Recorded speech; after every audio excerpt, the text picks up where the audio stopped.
Today, I want to discuss how to stop caring what other people think about you. And I'm going to start this off by saying you can't. You cannot stop caring what other people think about you. And the more you try, the more you actually do care. So I don't want this to come off as defeatist or dark because the reality is that because you can't stop caring what other people think about you, it ultimately leads to a point where you do stop caring. And the way that evolution happens typically is because you care what other people think of you, and you can't really stop that. Uh, you will start to suffer from that quite a bit. Especially the more you care and the more you try to stop it, the more it will increase, the more you will actually care, and the more you will suffer from it. At some point, the suffering from that becomes so great that you actually have to stop caring, or you will begin to really self-destruct, and begin to bring about behaviors that will lead essentially to the end of your life. You will self-destruct.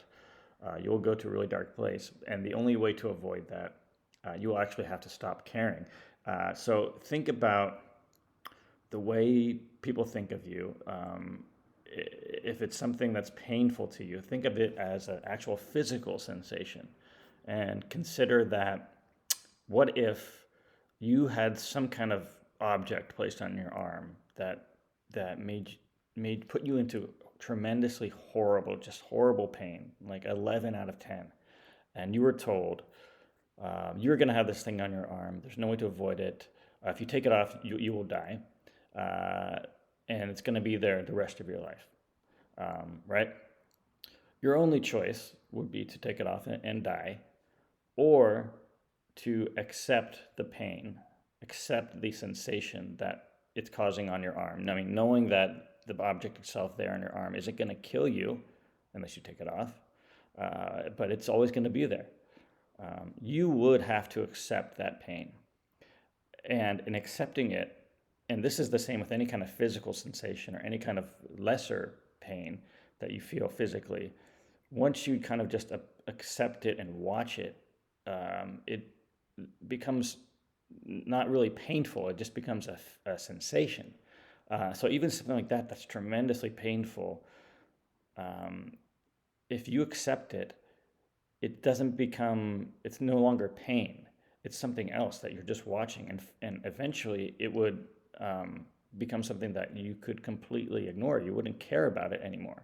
So think of what other people think about you in the same kind of way. It's something that you can't just snap your fingers and say I don't care. You can tell yourself that maybe in a certain state of mind, maybe you've had a few drinks or something like that. You're in an incredibly good mood, and you're feeling really good about yourself. Maybe in those states that are rare and fleeting, you don't care, but really you do, and you always will.